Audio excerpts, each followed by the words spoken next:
Welcome back to the Legendary Nights podcast. This is season 4. I am your host, Sean, joined as always by Johnston for another fantastic run of 10 episodes, 10 different fights, different stories. Some you may have heard, some you may not have heard, but this opening episode is an absolute belter.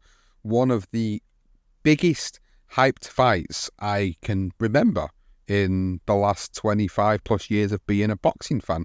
This fight was the one that transcended my love of boxing even further than what it already was at that point. So we're going back to the year 2002 and we are covering the tale of Lennox Lewis and Mike Tyson. Johnston, before we go into this story, just a quick word on initial thoughts about this being the opening episode, being back for Legendary Nights, covering new episodes, fights that we've always wanted to cover, and then, of course, just your memories initially of the hype around this fight. Legendary Nights Season 1 opener, we sat down, run through the list, and Mike Tyson and Lennox Lewis, or Lennox Lewis Tyson, however you want to put it, was on that list pretty much straight away, and it was a matter of, is it going to be number one or is it going to be last? And we chose one for good reason. It's the hype around it. I mean, the fight itself we'll go into, or we all know, isn't as dramatic as other fights. You know, it's not one that's going to go down in the memory bank as an absolute belter, but you think about the tale of these two and that time, in precisely that time in 2002, goodness me, everyone and anyone was talking about this fight, even dads and my parents. I mean, they didn't really watch too much boxing, but everyone knew these two. Everyone wanted to see it. Well, the stories leading up to it and then going into the fight are truly brilliant. They really are. And we all know, I mean, look, Mike Tyson and Lennox Lewis, kind of great characters, a great opener for Legendary Nights. So, of course, we are going to go into this and start it from a certain point, rather than doing it like a career profile and starting it from the very beginning of their careers. We're actually going to pick up the careers of Lennox Lewis and Mike Tyson in the year 1995, the year that neither of these heavyweight legends could actually lay claim to a world title.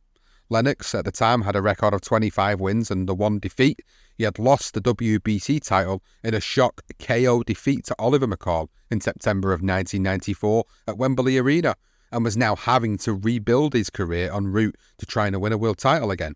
Tyson had recorded 41 wins and had also suffered a shock defeat 5 years earlier against Buster Douglas. Please do go and check out our Legendary Nights on that particular fight and that story, but at this point, boxing for Mike was nothing more than an afterthought. He had been out of the sport for 4 years because he had been incarcerated for the last 3. So the first and most significant moment in this tale of Lennox Lewis and Mike Tyson is the moment he is released from prison on March 25th, 1995, after serving his sentence for a rape conviction. Now, we have gone into the details leading up to and after his conviction on our other Legendary Nights episode in the tale of Mike Tyson and Frank Bruno. So again, please do go back and listen to that season 3 episode if you want more information on that. But before we begin their respective journeys from 1995 to their Memphis bout in 2002, we're going to jump back, way back, to when Lennox Lewis won the Junior World Championship for the first time in Canada in 1983.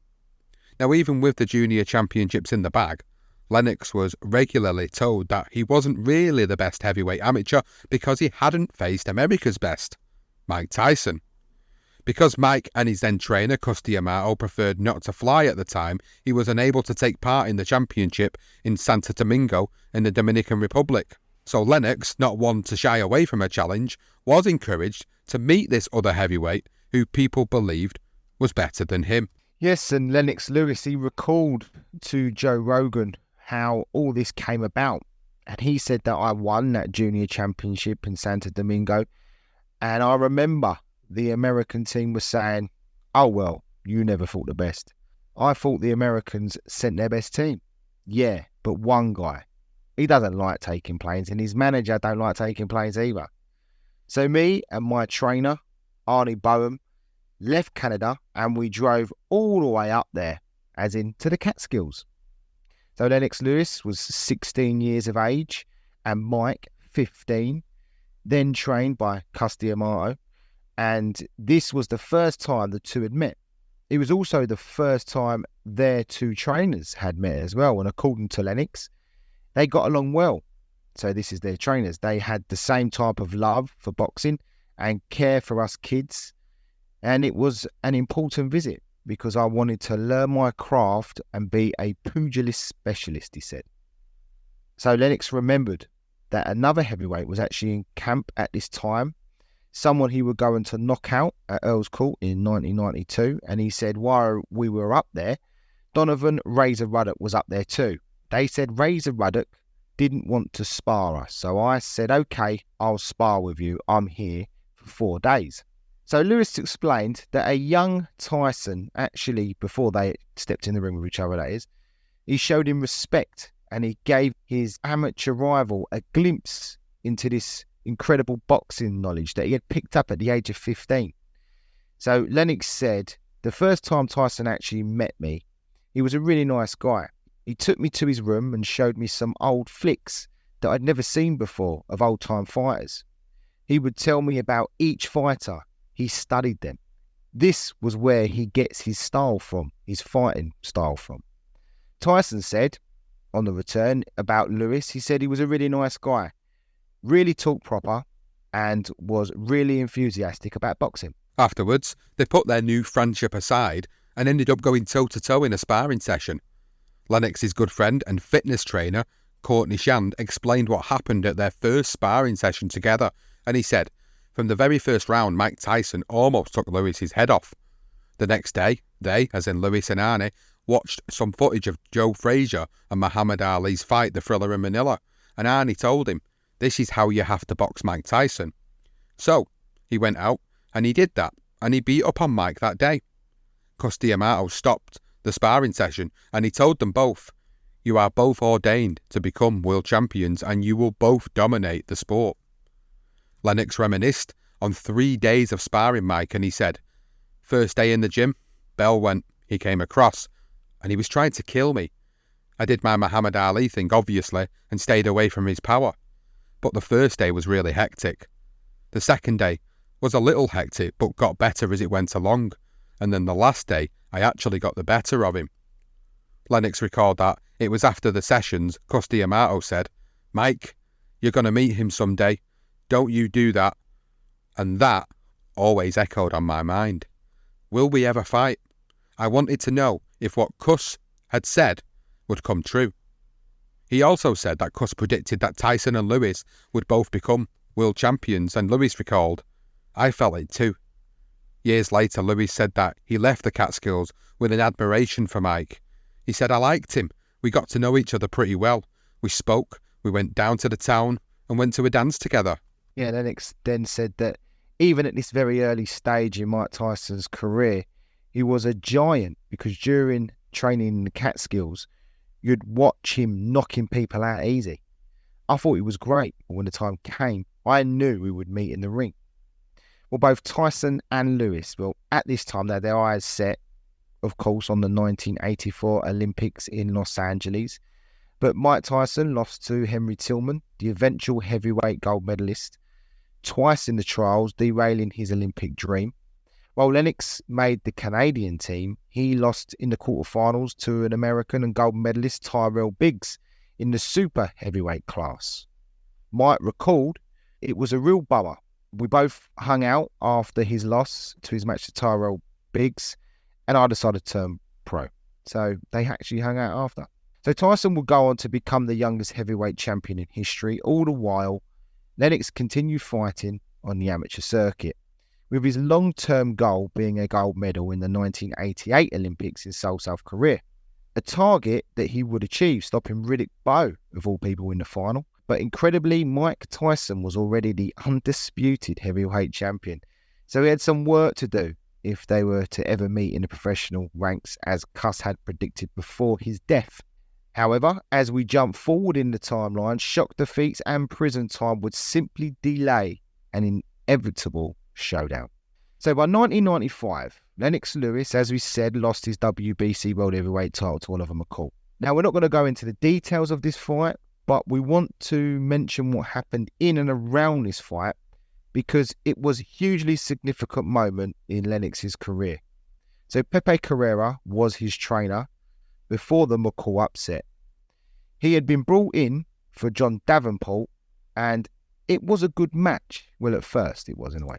Courtney Shand explained that this move was the evolution of Lennox as a boxer, a pure boxer, not just someone that can throw punches and get you because he was big, but move and be fluent.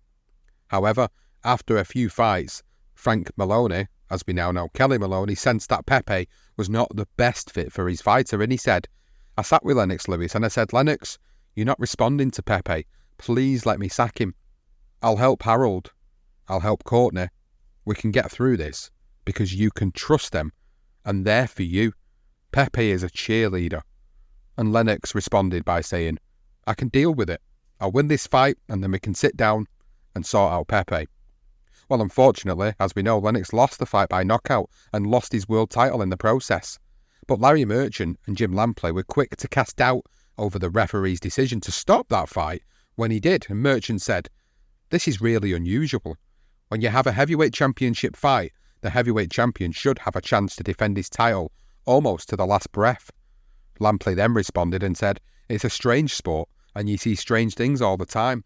You don't want to leap to too many conclusions too fast, but you saw the joy of which Don King embraces his return to a part of the heavyweight championship. It's been a few years and he's back. What they were both indirectly saying was that Don King may have actually had an influence in Lewis not being given the chance to fight on after the knockdown. Maybe there was controversy surrounding the defeat, but with that came a ray of light from, ironically, the opposite corner from that night. The shining light was shone on Oliver McCall's trainer, who was identified almost instantly as the man who could change Lewis's fortunes, and that man was Emmanuel Stewart. It sure was, and although Lewis maintained the same core team throughout his career with people like Courtney Shand, Egerton Marcus, who was a lifelong friend, Harold Knight, who was the assistant trainer, and the boss of the camp as well was Violet Lewis, his mum. She used to do all the cooking and everything else. But they also needed someone who could move Lennox Lewis onto that next level. And Harold Knight explains how they got Manny Stewart to jump ship. He said, when he came on as part of our team, I was more happy than Lennox because Manny Stewart is like a sage. He was a guru. So after Lennox got knocked out by Oliver McCall, Frank Maloney and myself literally pulled Emmanuel Stewart right there and then in the ring and said, you're coming with us from here on out. And that was quite simply it. So now the architect of Lennox's only loss was ready to steer the ship.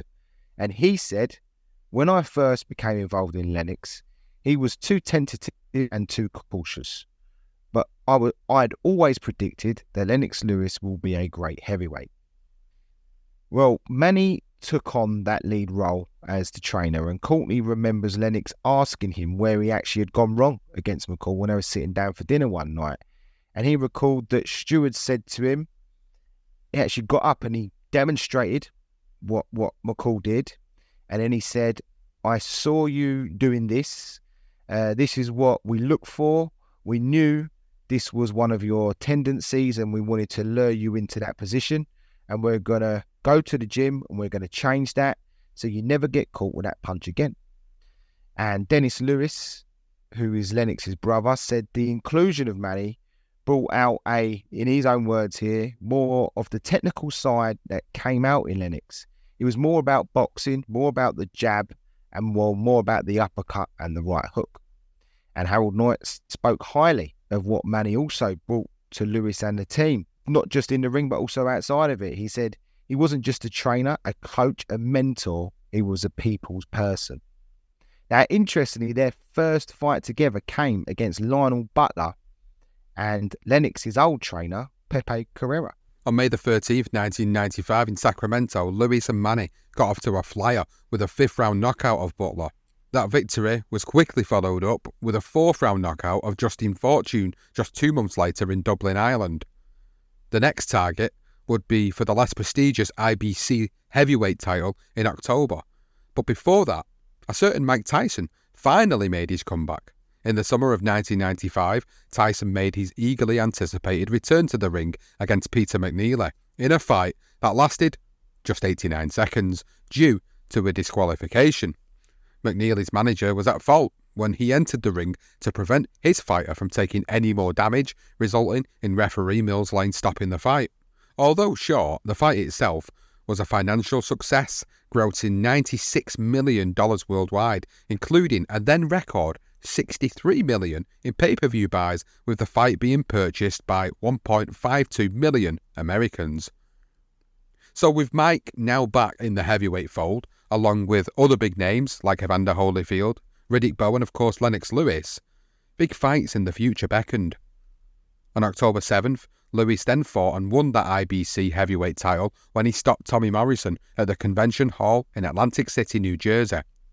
After the 6-round stoppage, Larry Merchant asked Lewis, "Can you describe for us how you were different or how you felt different in this fight than you have in some other fights?"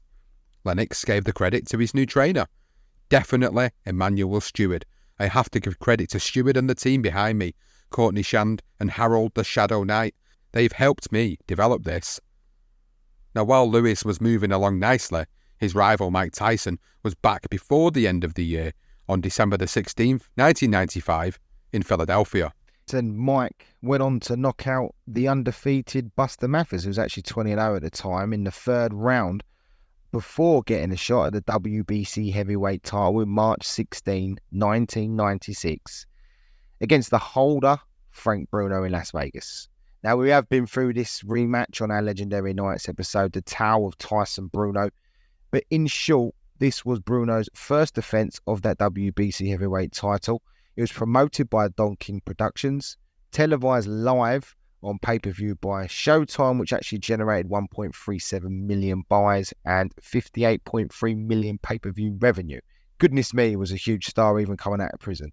And Sports Illustrated's Richard Hoffa described the action of this one-sided fight when he wrote that he, as in Mike Tyson, staggered Bruno early in that first round and cut him over his left eyelid toward the end of that round. He staggered him again in the second and in the third. Tyson unleashed a 13-punch sequence that started with a right hand to Bruno's body and ended with a left hook that sent Bruno crashing to the ropes, where referee Mills Lane, once again, in many of these fights, intervened, stopping the fight. Richard Hoffa then reported the performance was reminiscent of the violent spectacle Tyson used to routinely provide before he became more dangerous out of the ring than in it. He was crisper than he had made in his 2 non-title bouts he had fought since coming out of Indiana prison last March. He was at least as powerful as he had been in 1989 when he met Bruno in defence of that unified championship. So effectively, Tyson probably looked his best in that second fight, and we have got into that again. Do check out our Legendary Night on Bruno Tyson as well. Great episode. More details if you want on that. So moving back to Lennox. He fought for the first time in 1996, and he fought Ray Mercer at Madison Square Garden in New York City. And, well, this was a really hard and difficult fight for Lennox, who managed to scrape past with a majority decision. Many have questioned this victory, and rightly so, because Ray Mercer gave Lewis an absolute nightmare for 10 rounds. Lewis said after the fight, "I felt that I was comfortably ahead, but I don't take anything away from Ray Mercer. Ray Mercer is no slouch. Ray Mercer comes to fight all the time. He had everything to gain and nothing to lose. Ray gave Holyfield a great fight.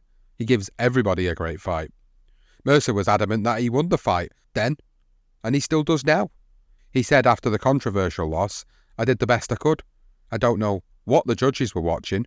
I don't think I lost the fight. I gave away a couple of rounds, but I still think I did enough to win." Emmanuel Stewart still backed his man and praised his performance. He said, "Lennox moved up to another level as a fighter tonight, I think.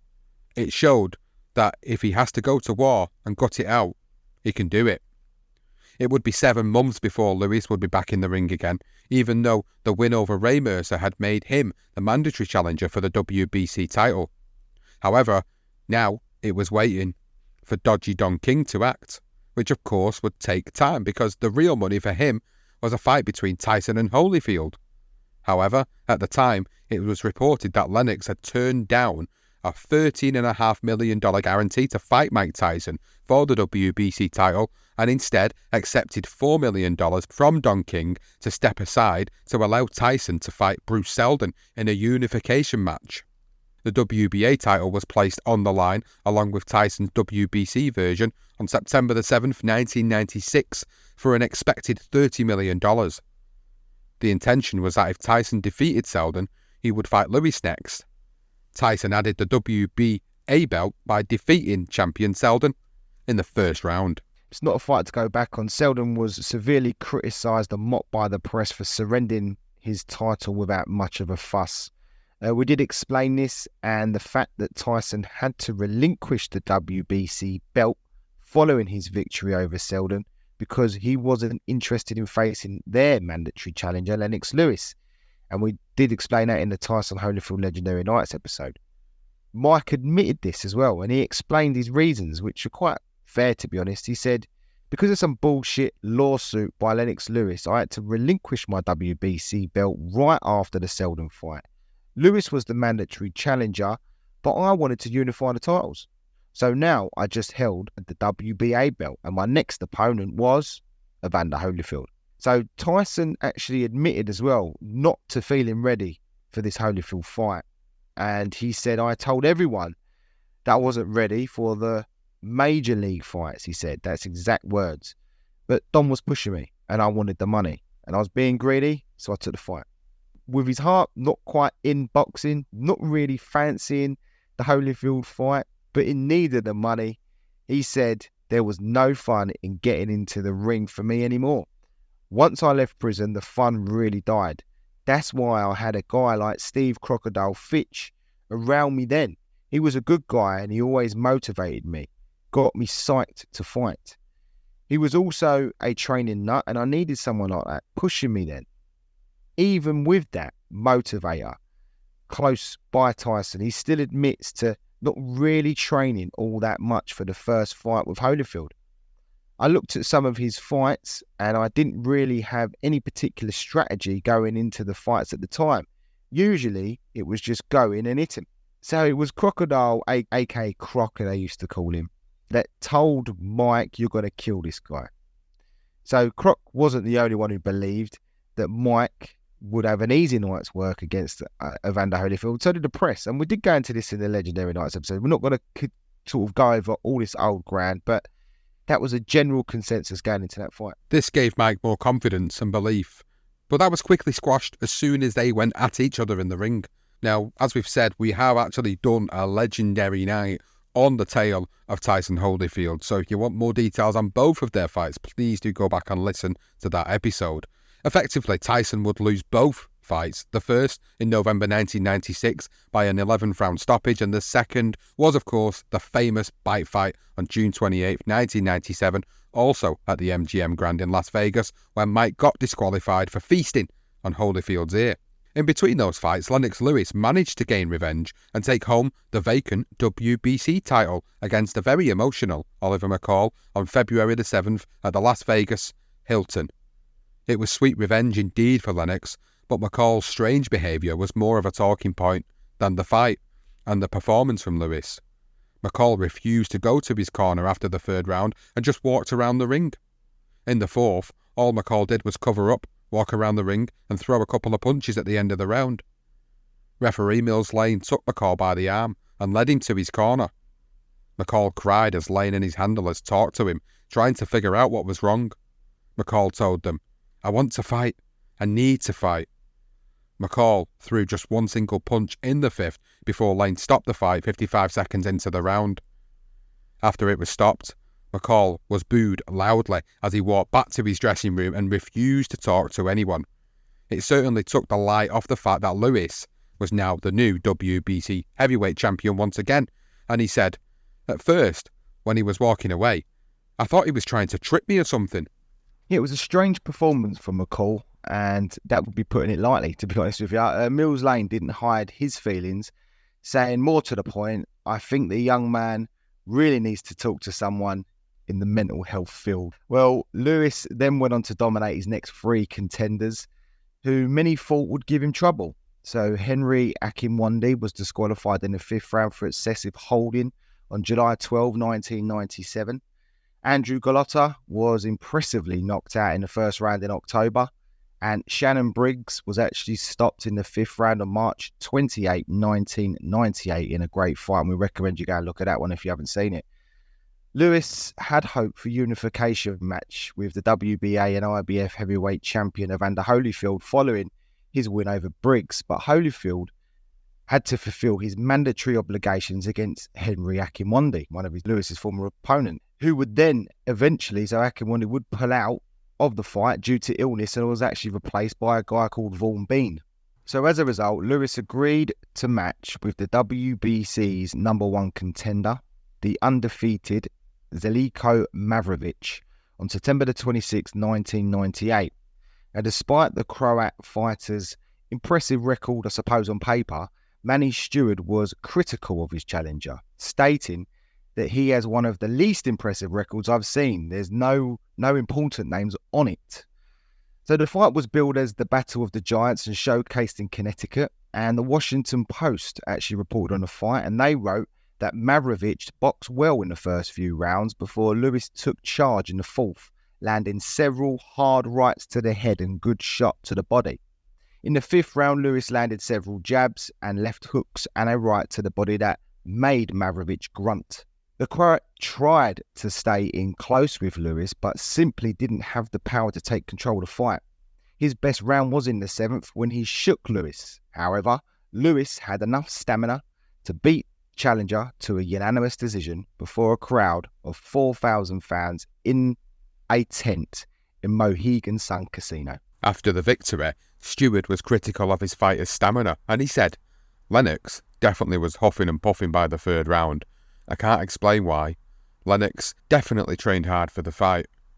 Frank Maloney credited the big Croat's punch resistance, and he said, "Mavrovic must have 240 pounds of steel in his chin." Well, the victory moved Lewis a step closer to a unification bout with the IBF and WBA champion, Evander Holyfield.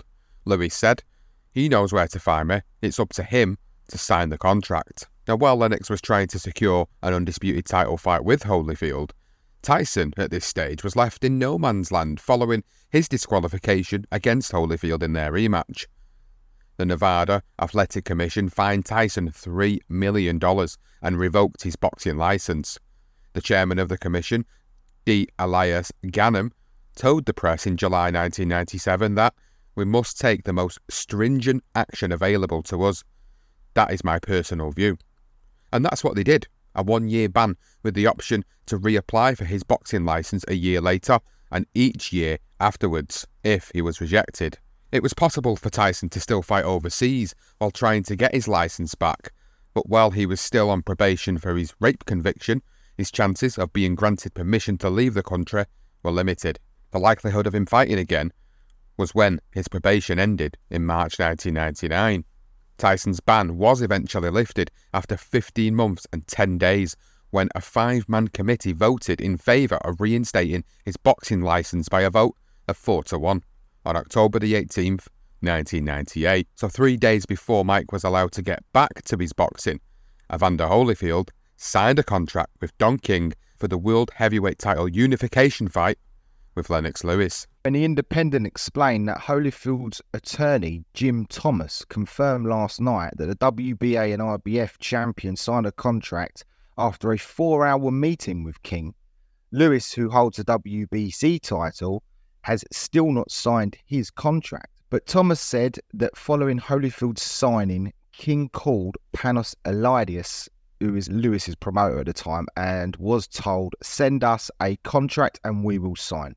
The following day, Lewis's promoter explained that Holyfield signed and we are okay. The only problem is between the TV companies. HBO want to sign up Holyfield and so does Showtime if he becomes undisputed champion. That hiccup has still to be ironed out. Now Holyfield signed, there's no problem with Lennox signing, which will probably be done by Monday, which was at the time, and I've spoken to Holyfield's lawyer, Jim Thomas, and everything looks good. So Frank Maloney couldn't hide his delight. He said, "I'm excited. It's all systems go. There's no problems from our end, and Lennox is happy. It's just a matter of putting his signature on the contract and faxing it back. Of course, as we know, the contract was signed and it was faxed, and the fight was billed as undisputed, which did conveniently omit the fact that Britain's Herbie Hyde actually held the WBO version at the time. And that was a governing body that is now considered to be one of the big four, but wasn't in 1999. Now, with the undisputed showdown now pending to take place on March 13, it was officially announced that Mike Tyson would face the former IBF heavyweight champion Francois Beaufoy on January 16, 1999 at the MGM Grand. Now, you would have thought that Mike would have kept his head down and reduced the noise leading into this fight back after a suspension, but, well, no, not this version of Mike Tyson. The Independent reported that during a press conference on Tuesday night, Tyson's anger got the better of him once again as he gave short answers and ended with an obscenity-ridden rant. In his most outspoken statement, Tyson said, "I am going right at him and I expect him to go down cold. I expect him to die."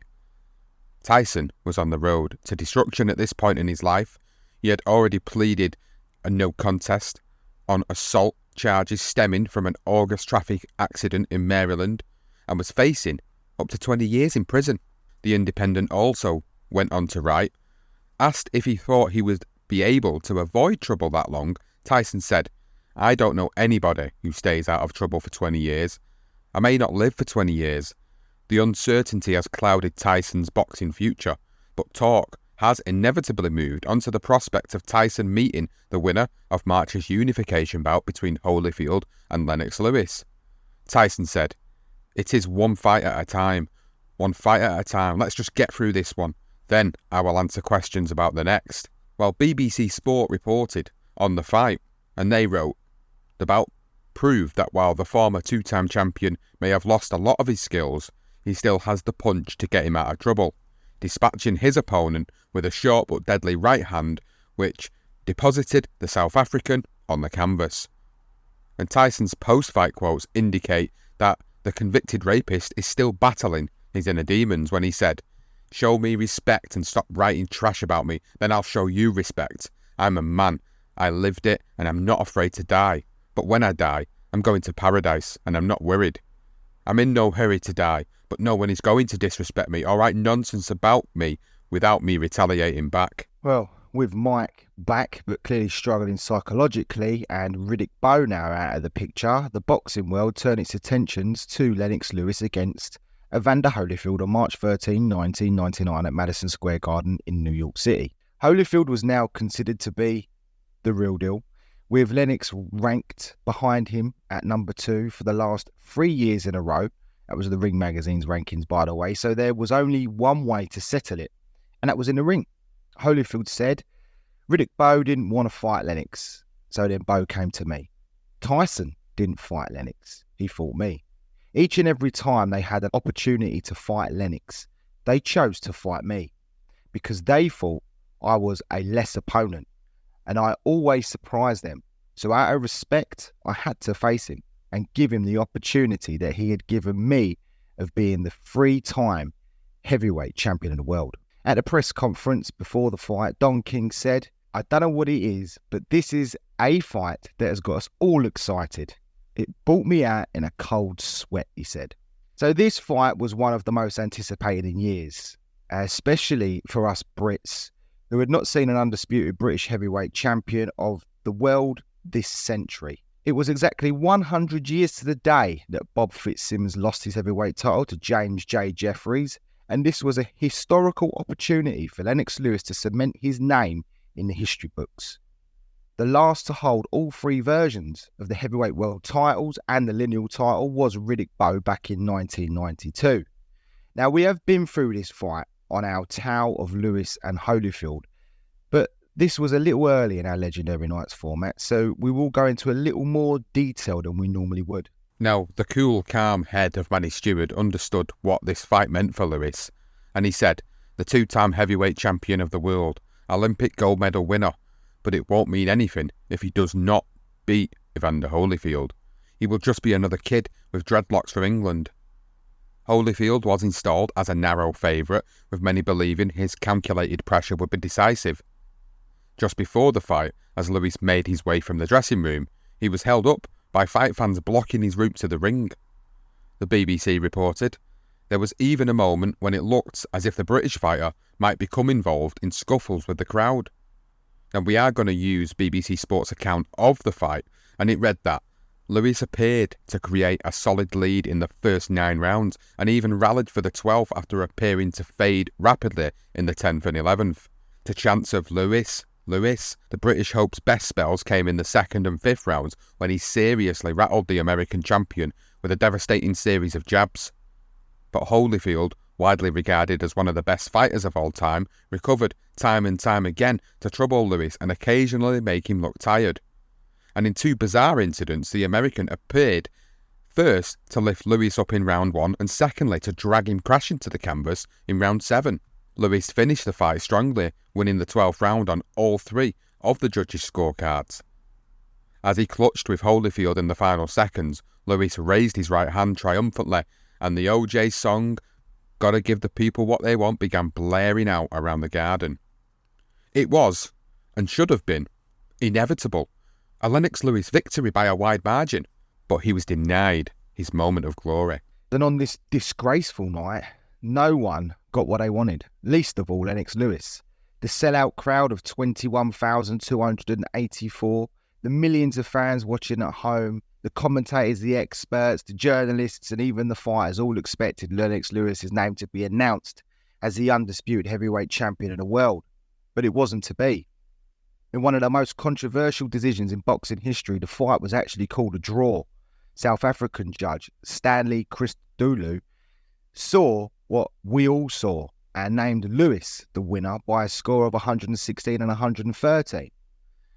American Eugenia Williams scored the fight in favour of Holyfield 115 to 113. She didn't work again until 2003. And surprisingly, England's Larry O'Connor somehow judged the fight as a draw, 115-115. A disgusted Lewis stormed out of the ring without commenting, while the decision was met with a loud chorus of boos. Immediately after the decision was announced, HBO announcers Jim Lampley and his co-man George Foreman called the decision a travesty and a shame. Showtime analyst Steve Farhood stated, "I've been covering boxing 20 years. I would put this in the top 5 of the worst decisions I've seen. Even the New York mayor, Rudy Giuliani, weighed in with his 2 pennies piece and also called the decision a travesty and adding, I am embarrassed as a New Yorker. I know boxing as well as I know being mayor. There's no way that Holyfield won the fight. This is a travesty. What happened?" Well, most of the blame was actually heaped upon Eugenia Williams, who denied any wrongdoing and even after reviewing a replay of the fight, stated that she would have still called it, or at least called it, a draw. British judge Larry O'Connell, on the other hand, who scored the fight as a draw, also received a fair amount of criticism, and he said he had made a mistake, stating, "I feel sorry for myself. I've taken so much stick, but I feel even more sorry for Lennox." In a front-page headline on March 21st, 1999, the Sunday Mirror suggested that Eugenia Williams had received thousands of dollars to score in favour of Holyfield. She filed a slander suit and a British trial court awarded her substantial damages from the Mirror Group newspapers for an undisclosed fee. The newspaper group then apologised to Williams and was ordered to pay her court costs. Lennox said, "I felt I won the fight. It was my time to shine and they ripped me off. I'm the undisputed heavyweight champion of the world and the whole world knows it. He, as in Holyfield, should give me those 2 belts because he knows they're mine." Lewis also spoke to the BBC and said, "I just can't believe the outcome. I felt he won 2 rounds at most. There should now be an automatic rematch, but I doubt if he'll want to face me again." Well, Evander Holyfield had a far different view from everyone else when he said, "I feel like the champ. I can't fight and score. People around the ring are not judges." An emotional Manny Stewart gave his views on the fight when he said, "He, as in Lewis, controlled the fight. It wasn't even close. This is what is killing boxing." president of HBO Sports, Abraham, said, "It's disappointing. It was such a wonderful promotion, and to end like this." Jim Lampley said it how it was when he said Lennox Lewis has just been robbed of the undisputed heavyweight championship of the world. He won it, and he didn't get it. Even Lennox's British rival, Frank Bruno, said his bit when he said the judge's verdict was the most disgusting decision I've ever seen in boxing. Promoter Frank Maloney described it as the biggest liberty in the history of boxing. It is down to the influence of crooked people in this sport.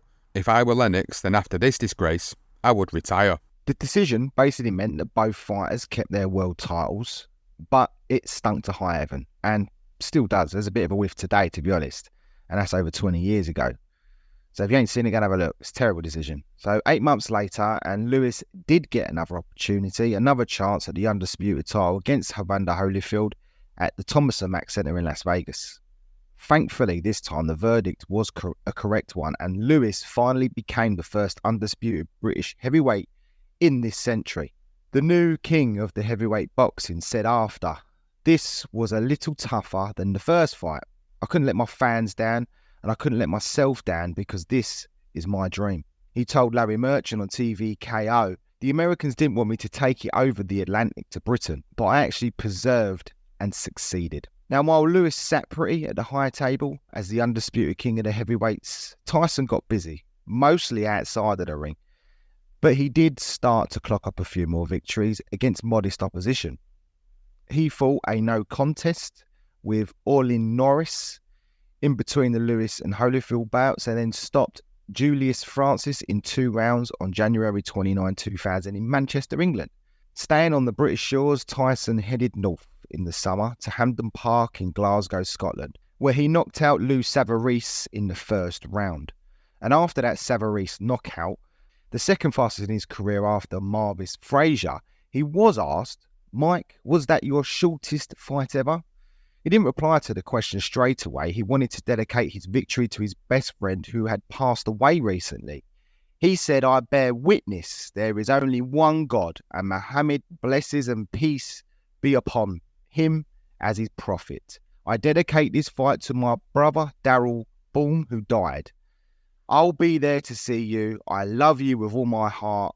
All my praise be to my children. I love you. Oh God, oh man." Well, Tyson was asked again, "Is this your shortest fight ever in any time, amateur, professional, ever?" Mike replied, "Assalamu alaikum, madar. I don't know, man. Yeah." Then he called out to the undisputed heavyweight champion, Lennox Lewis, "Lennox, I'm coming for you." He admitted to training for just 3 weeks before the Savarese fight because, as Mike admitted, "I had to bury my best friend and I wasn't going to fight, but I dedicated this fight to him." Mike then went on one of the most infamous rants in boxing history, and he warned the boxing world and his rival, saying that he was ready for all of the opponents out there, and he raged, "I was going to rip his heart out. I am the best ever. I am the most brutal and the most vicious and most ruthless champion there has ever been. There is no one that could stop me. Lennox is a conqueror. No, I'm Alexander. He is no Alexander. I am the best ever. There has never been anybody as ruthless. I am Sonny Liston. I am Jack Dempsey. There is no one like me. I am from their cloth. There is no one that can match me. My style is impetuous. My defence is impregnable. And I am just ferocious. I want your heart. I want to eat his children. Praised be to Allah." Yeah, Lennox Lewis. Lennox, I'm coming for you.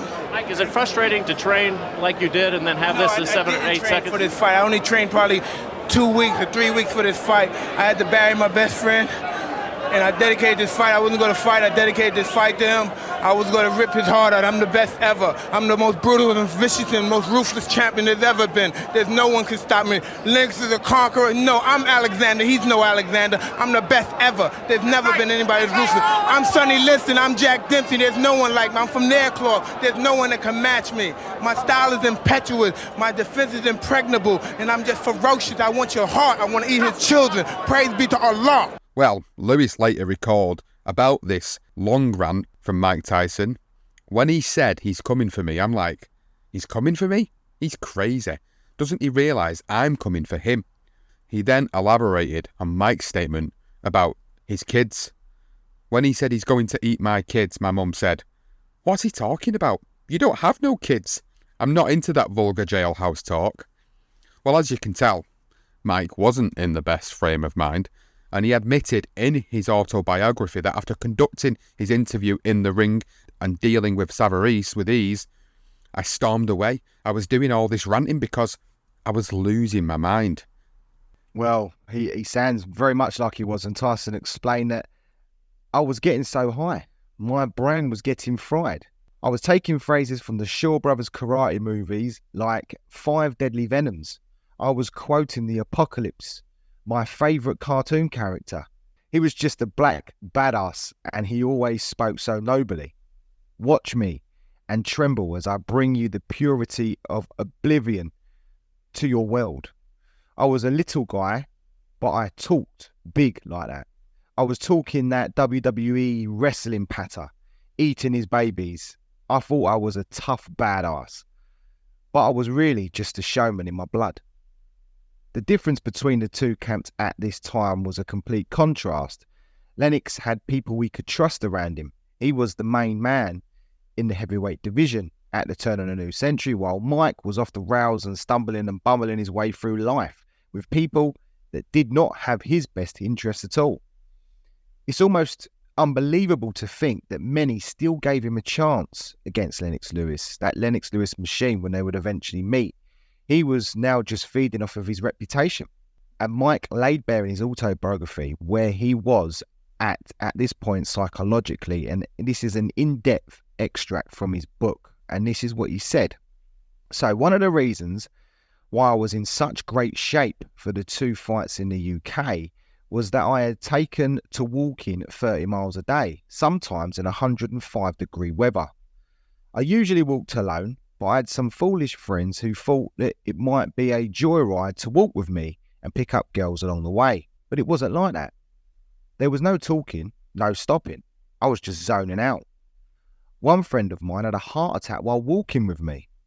I started these long walks when I was reading a book about Alexander the Great and his army. They were walking 60 miles a day back then, so I just said, fuck this, I can do this. I got to 10 miles a day and my feet felt like someone had taken a blowtorch to them. I did a little more reading and found out that all these great warriors would do these marches high. The history of war is the history of drugs. Every great general and warrior from the beginning of time was high. So I started incorporating weed and alcohol into my walking regime. I was pissed off in general, but walking high in over 100-degree heat took my bipolar shit to a new level. Liquor, the weed, and the heat didn't go together.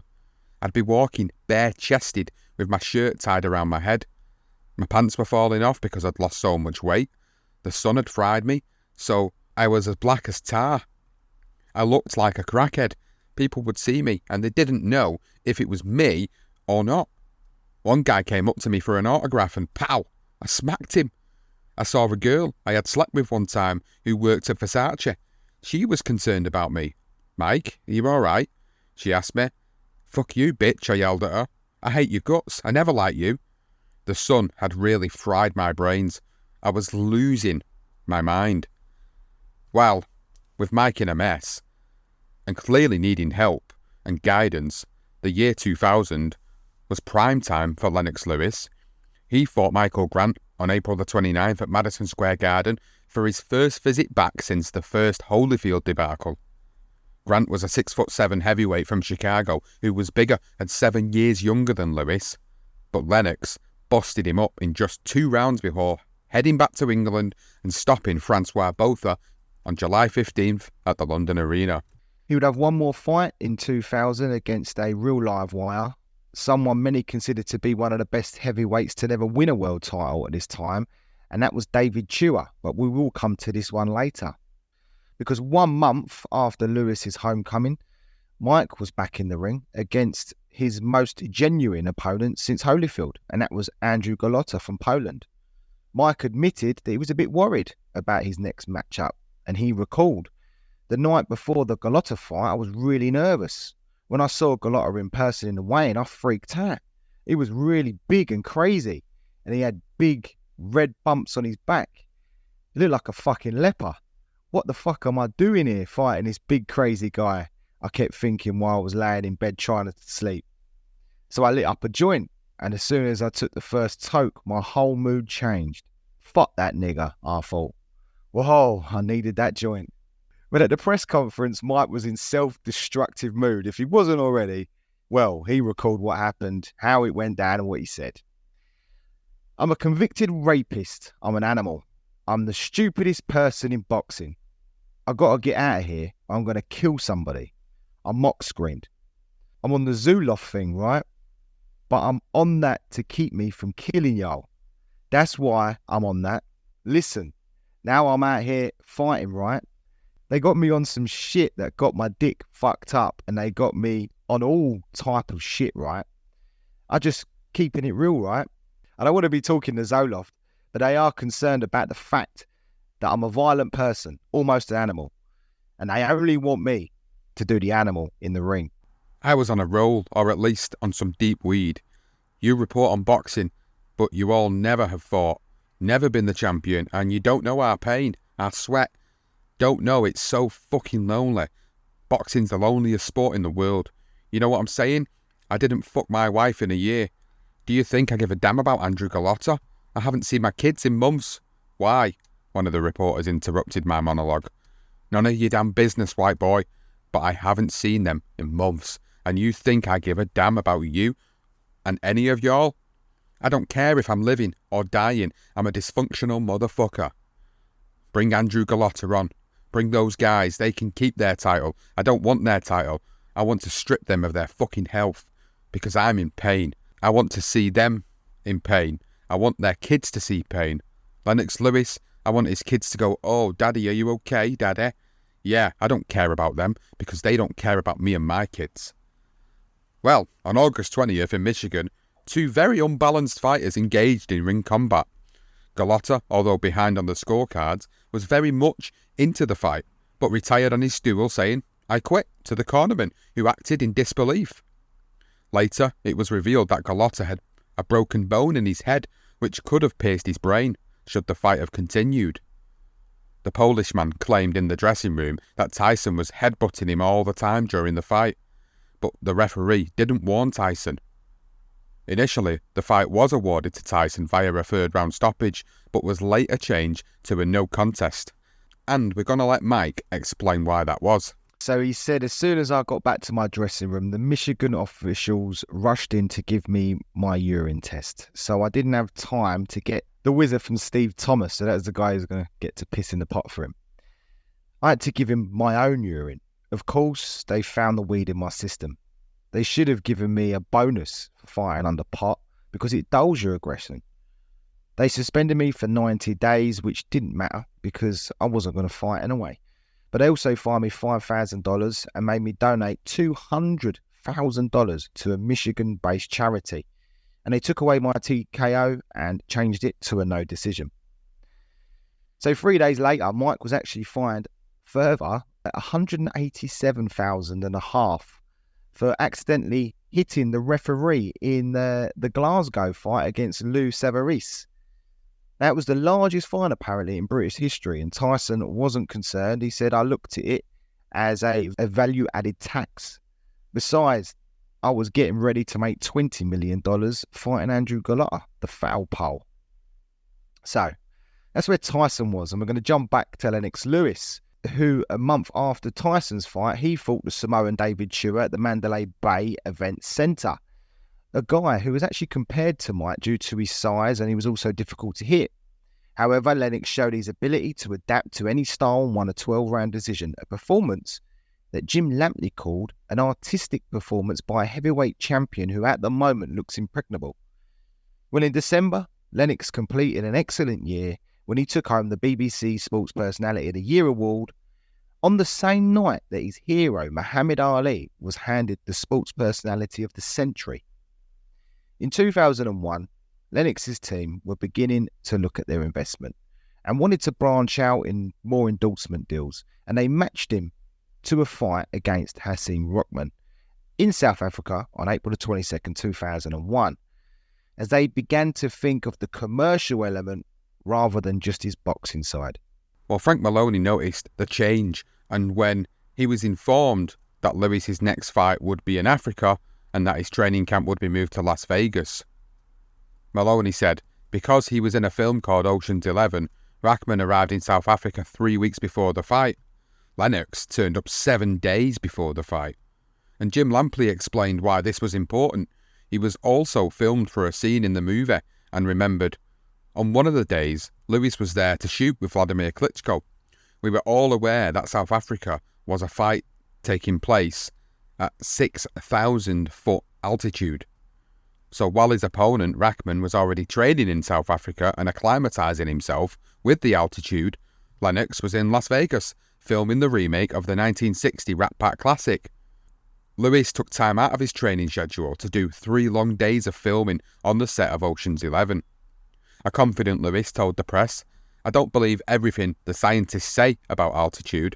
It'll be no problem. Rahman shouldn't worry so much about the altitude. He should just worry about me." Well, when he finally did arrive, Bob Mee reported in the Telegraph that the South African doctors who examined Lewis diagnosed him with extreme jet lag. The 35-year-old then tipped the scales at 18 stone and 1 pound, the heaviest he had weighed for a bout during his career to date. Rob Lancaster gave his version on the fight for the Bleacher Report when he wrote, "Despite all the warning signs, few saw Lewis coming a cropper in the fight. Even if he had Tyson on his mind, even if he had failed to dedicate himself to training properly, both in terms of his opponent and the conditions, his talent was likely to be enough for him to get through." So Rob Lancaster continued. He said, "However, it soon became clear that the Lion was feeling the heat in Africa. In his story on the fight for the Telegraph, Bob Mee wrote that Lewis was laboured and heavy-footed, while also found himself tossing cumbersome right hands. He managed to do it enough to be 2 points up in the eyes of all 3 judges by the end of the 4th round, aided by the fact that he had both a height and reach advantage over Rahman. The 5th, though, saw the fight come to an emphatic end. Backed up against the ropes as he looked to preserve energy in the final minute, Lewis dropped his guard. Rahman sensed his opportunity to strike, sending in a right hand that landed flush on his rival's chin. The blow put Lewis on the canvas. The Associated Press said in its fight report for the Los Angeles Times that the American was dancing around the ring, even while referee Daniel Vanderweel counted out the champion. Such was his confidence that the bout was over. And also, just like that, Rahman had rocked the heavyweight division. Larry Merchant called the upset the crumble in the jungle, and then described Lewis, the now former world champion, as just drowned in Ocean's 11. After the second shock defeat of Lennox Lewis's career, Stewart dismissed the idea that Lewis was out of shape or had been getting outworked by a journeyman, Lamont Brewster, in sparring. He compared the bout to a game of pool, where an experienced shark relaxes against its easy mark. And Stewart, this is what he told the Ring magazine, he said, "He doesn't concentrate as hard and he plays around a little. Pretty soon he's playing at their level. Not the way he would against another guy who was at his level. Lennox got caught because he was just playing with the guy." End of story. Emmanuel Stewart then gave a little more detail into what actually happened with his fighter when he told William Fotheringham of The Guardian later the same year that the issue for his fighter had not been lack of fitness in South Africa, but lack of focus. He said, "Lennox was in shape. He was never lax in his training. He didn't have the mental focus and intensity that he had in his previous fights. He was involved in a big lawsuit with his previous promoter, Panos Eliades, and he also did a movie, Ocean's 11, which he had committed to a long time in the past. As soon as he arrived in South Africa, he got involved in a war with the local promoter, and they were continually bad-mouthing each other." The defeat also spelled the end of the long-term relationship with Frank Maloney, and he said, "I got on the plane and came home, and I knew on that flight that my days with Lennox were numbered. It was numbered. It ended, unfortunately, there." Well, his loss was softened by the support of one of his heroes, Nelson Mandela, who loved his boxing and he admired Lewis. The former champ recalled, "As soon as I met him, he said, 'Oh, don't worry, He caught you with a lucky punch. All you need to do is get your jab working again. You'll beat him next time. I spent the whole day talking to him in Soweto. I heard the stories of when the oppressors used to come to his house and try and poison the milk. He taught me a great deal of history. I remember they said, "President Mandela, we have to go out. The press is waiting for you." So I got up and made way for him. But he pushed me out of the house ahead of him. Everybody's looking at me and saying, "That's not Mandela." I thought that was great, seeing his jovial side. Mandela actually addressed the gathering press outside as well, and he stood next to Lennox Lewis and said some wise words. So Mandela said, "It is the nature of the sport that you have triumphs and you have adversities. Legends like Joe Louis, as you know, even like Muhammad Ali, he also had a similar fate. He came back twice and won the title. And I say to Lennox, he must not worry at all if he trains properly and he uses the advantages that he has." Well, Lewis had his work cut out to get a second shot at the new champion for reasons that we've actually been through in our Tower of Lewis and Rothman Legendary Night episode, so go and have a listen to that. But in brief, he maintained that there was a rematch clause in the initial contract, filing a lawsuit to force it through as well. And Rothman, who by now had signed a deal with promoter Don King, which was thanks to a suitcase filled with some dollars. I think it's about $500,000 worth of cash that King got him to sign, and $4.5 million check. Well, he had little choice and he had to accept the verdicts of this judge. Failing to do so, Rothman would have actually been banned from fighting for 18 months. So a date was eventually set for November 11, 2001, this time at the Mandalay Bay Casino in Las Vegas. But before we get to that important fight for Lewis, we're going to skip back to June 2001 when Cus D'Amato's wife, Camille, passed away. Now, her death, of course, hit Mike Tyson hard. And he admitted, if it was even possible, that is, "I plunged deeper into depression and took more drugs. But I had to start training for my next fight, which was going to be in Denmark. So we set up camp at the Big Bear City in San Bernardino County, California." Now, while training for his next fight against Brian Nelson, Mike, well, he had sex with a lady from Kmart, believe it or not. Actually, he had sex with a lot of different women during this time, but it was this one that turned into an absolute disaster, a public disaster, when she told newspapers that she'd been raped by him. Now, we will go into the details of this incident when we redo Mike's career profile, or maybe for a Darker Side of Boxing episode, but in short, Showtime, who were broadcasting the fight in Copenhagen, were actually concerned with the allegations and wanted a resolution as soon as possible. Mike said, after receiving the amazing document Darrow, as in Mike's lawyer, had prepared, the San Bernardino DA refused to return an indictment against me. I guess sometimes justice does prevail. Well, on top of this, a SWAT team actually ripped apart his house because they were tipped off that Mike had been holding a woman hostage for a few days and raping her. Now, we will certainly leave the background to that story for another episode, but what we will say here is that Tyson was distracted enough to affect his preparation for his next fight, and he said, "We had a little drama on the flight to Copenhagen for the Brian Nielsen fight. Crocodile started throwing up, and then he passed out. He had OD'd. They rushed him to the hospital.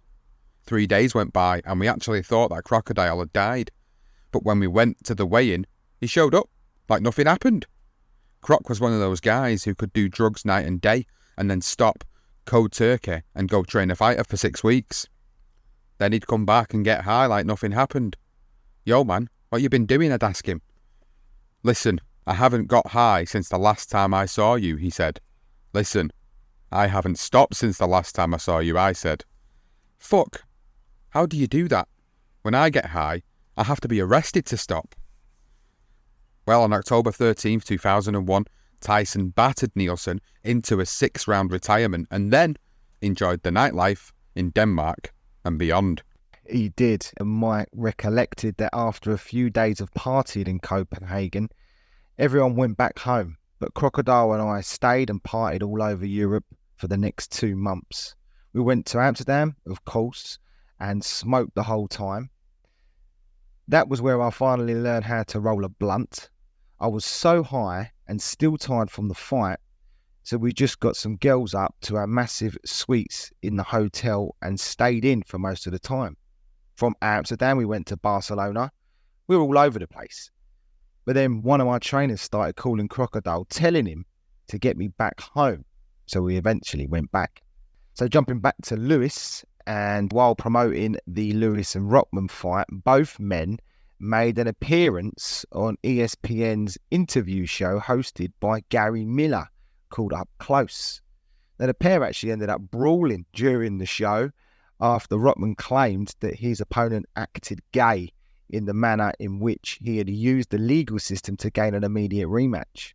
In reply, Lewis said to Dan Rookwood of The Guardian, "I am 200% a woman's man.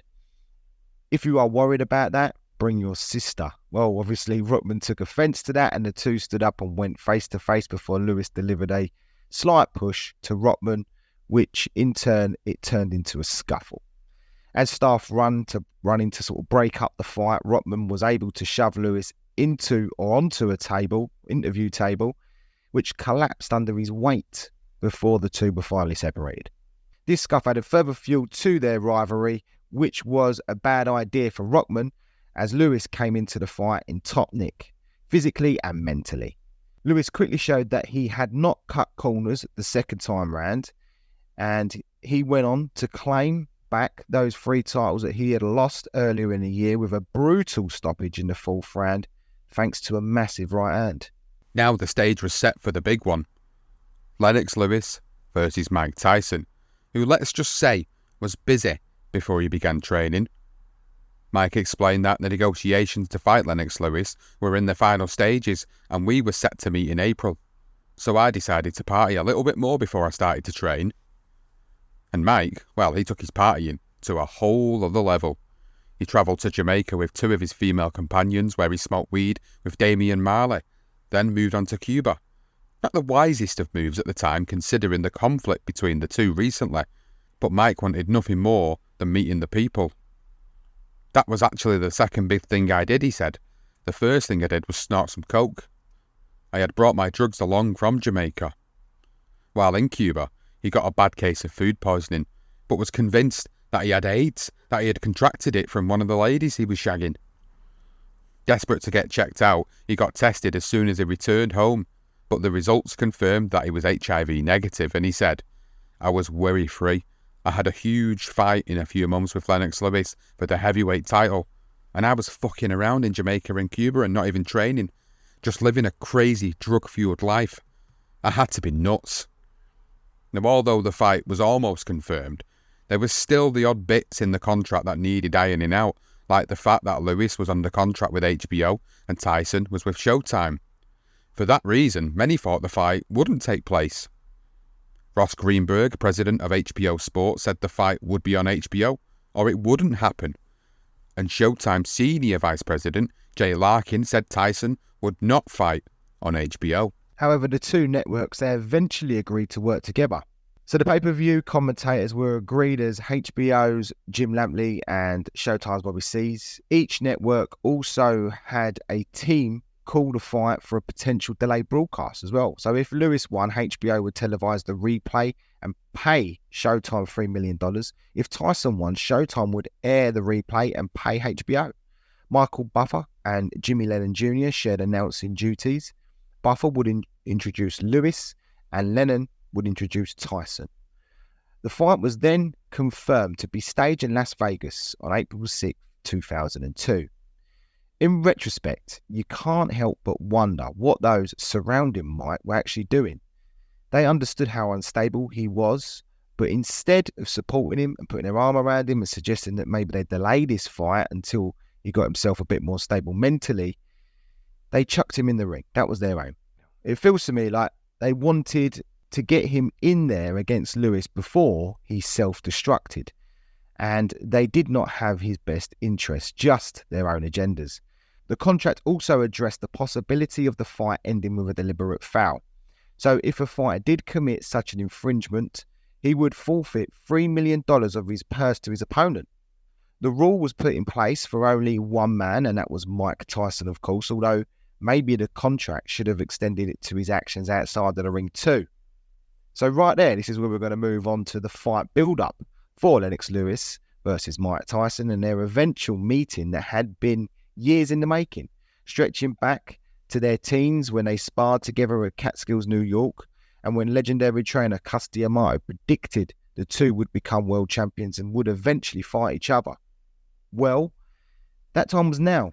Ahead of the scheduled Las Vegas bout in April 2002, a meeting in New York was arranged in January, where the two would come face to face, and where chaos proceeded. Mike admitted the Lewis fight was scheduled for April, so I didn't have much time to stop doing coke and weed and start training in earnest.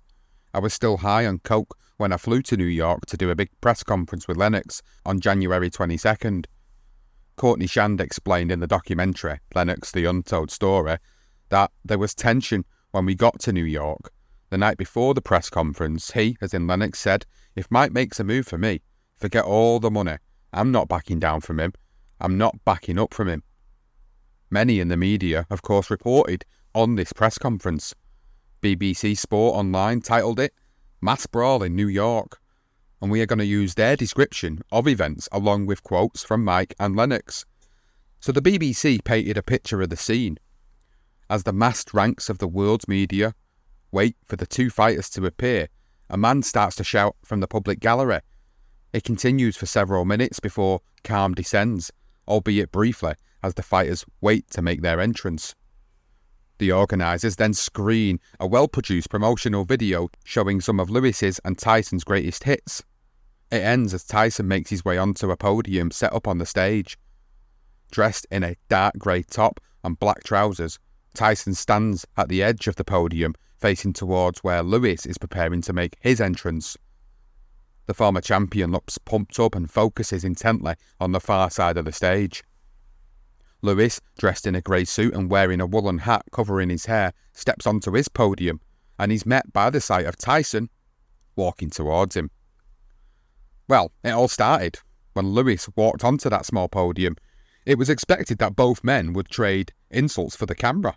You know, just the sort of standard stuff that you would have expected, but no. What ensued was one of the most chaotic press conference and brawls that we've ever witnessed. Lewis stares down at the squat from the approaching Tyson, who recalled in this moment that they had us facing each other on slightly elevated platforms on one big stage at the Hudson Theatre. The Showtime announcer Jimmy Lennon Jr. introduced us like it was a real fight. As soon as Lewis was announced, I lost my mind.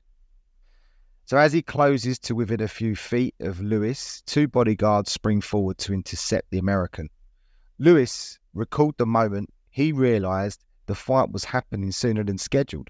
He said, "All of a sudden, I saw him take off his hat and throw it on the ground and start marching towards me." Mike explained, "I looked over to him and I wanted to hit the motherfucker. So I got off my platform and went up to his face. I guess Lewis was expecting trouble because he had about 10 huge forest tree looking motherfuckers hiding in the wings. So as soon as I did that, they all came rushing out. I was only there with a few of my bodyguards, Anthony and Rick, and my trainers, and also Shelley Finkel. They must have thought that we'd see these big guys and run." Well, Tyson had to switch his focus to the bodyguard as he's making his way to Lewis on his right, who sticks out an arm to restrain him. But as soon as he's touched, he lashes out, catching the bodyguard with a glancing blow with his left fist. And Mike said, "I moved up to get in Lewis's face and one of the bodyguards pushed me back, so I threw a left hook at him." The other bodyguard immediately springs into action and wrestles with the flailing Tyson. Lewis, still standing on the podium several feet above Tyson, throws a punch at the American. Lewis admitted that he threw a right hand at Tyson.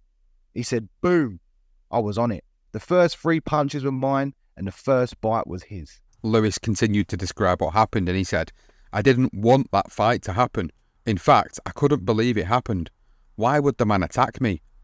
Well, a coked up Mike Tyson explained his version and he said, "Lewis then threw a right at me and Anthony threw one back at Lennox and all hell broke loose.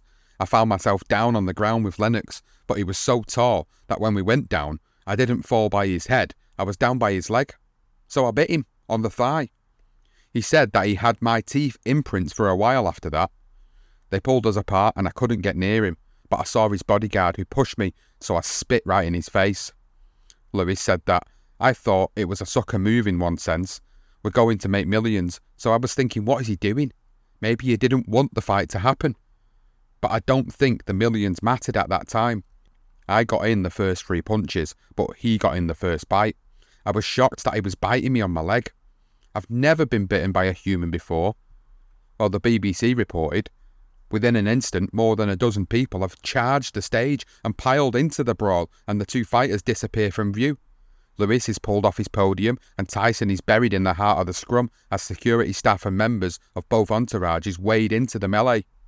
It continues for over a minute and moves several yards across the stage and into the backdrop promoting the fight.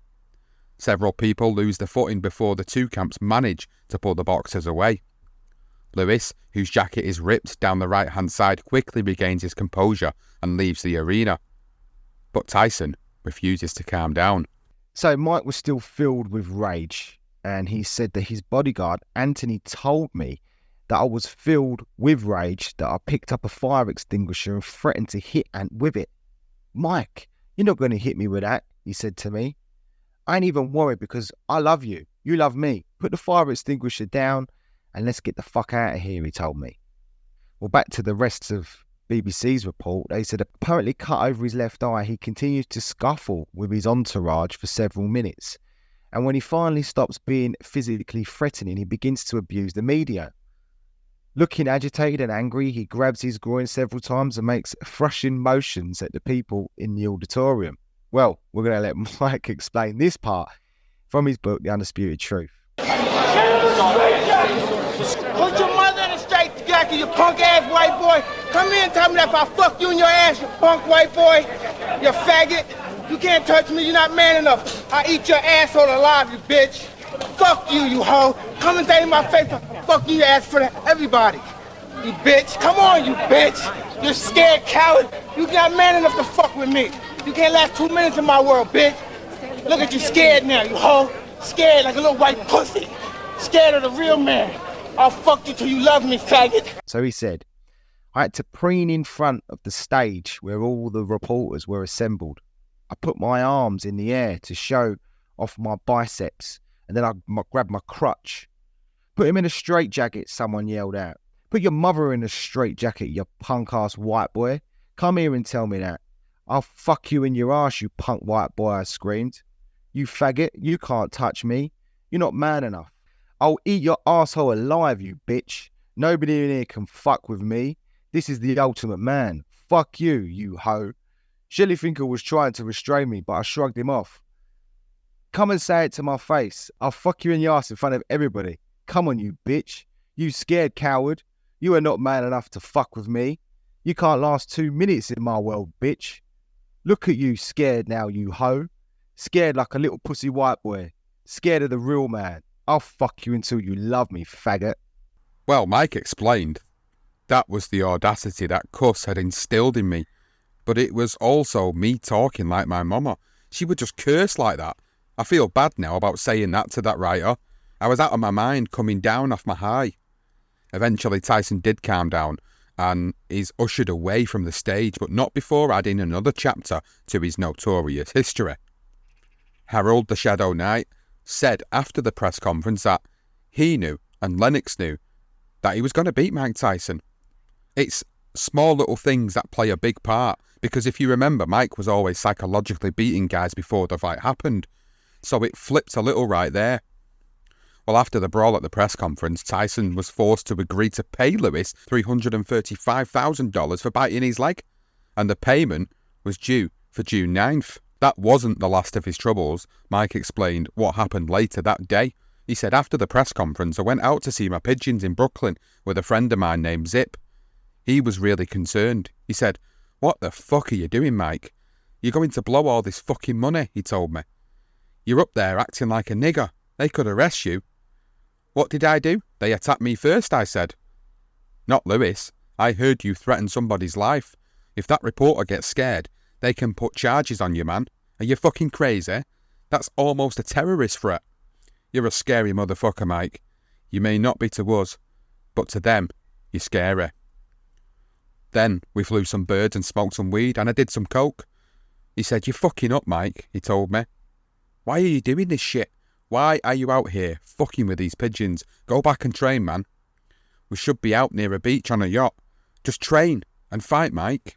Wise advice, really. And Tyson explained that on January 22nd, the same day that I was in New York for the Lewis press conference, the Las Vegas Police Department said they found evidence in the raid of my house supporting the woman's claim that she was raped and held hostage. Now they could only wait to see if the DA would bring charges against me. Thankfully for Mike, there was no charges brought against him, even though he was innocent, and he did say that the girl had recanted, and she went to my friend Mac and told him that she had been persuaded by both the police and her boyfriend to file charges. Her stepfather had also told Mac that she lied, and thanks to Darrow, the whole thing was shut down. The DA's office stood up to the cops, and after seeing the so-called evidence the cops presented, they decided not to bring charges against me. Well, that was great news. However, the brawl in New York very nearly put a stop to the fight, especially when the Nevada State Athletic Commission voted 4-1 to deny Tyson a license on January 29. That put an end to the fight being held in Las Vegas, where the promoters who were main events, by the way, planned to stage the fight. Several other states, including California, New York and Texas, also refused Tyson a license, forcing promoters to find an alternative venue for the scheduled April bout. So Washington, Detroit and Memphis were in the running to host the fight in June. And Tim Dalberg of the Gainesville Sun actually reported on Tuesday, March 26, 2002, if everything goes as planned, a big if-when Mike Tyson is involved, the next time Tyson and Lennox Lewis see each other will be in the ring. So one of the biggest fights ever was salvaged Monday when promoters reached an agreement for Tyson and Lewis to meet for the heavyweight title on June 8 in Memphis, ending weeks of ongoing, off-going negotiations. The report continued to explain that a fight that could make more than $100 million and pay each fighter more than $20 million is now scheduled to take place at the 20,000-seat Pyramid Arena, where ringside seats will fetch $2,500. Unlike the New York press conference that caused the fight to be run at Las Vegas, the fighters will not get together for any pre-fight publicity this time around. Tyson advisor Shelley Finkel said, "We're not having any more press conferences with the two of them together in the future." Weeks of trying to salvage the fight culminated Monday in an agreement for Lewis to defend his IBF and WBC heavyweight titles against the once-feared former champion in Memphis. Shelley Finkel added, "We now have close to 11 weeks before the fight and I believe everything will be fine. Mike is ready to fight." Memphis landed it with promises of a $12.5 million site fee. In return, the city hopes to gain a reputation as a major player in the big-time sports. John Wade, Tennessee's tourism commissioner, said it certainly will boost the tourism awareness for that city. Both fighters were guaranteed $17.5 million and Lewis was rightly installed as the 2-1 betting favourite. Thomas Hauser broke down the finances of the fight in excellent detail when he wrote, "Initially, the promotion announced that all 19,185 tickets had been sold at prices ranging from $250 to $2,400. But soon, the pro-announcement took on the look of a pyramid scam. Some folks on the inside got greedy and it cost them. The Lewis camp engendered resentment among the British fans by buying $400,000 worth of tickets and trying to retail them as part of an expensive tour package. 3,000 sales were expected, but the number wound up at 400.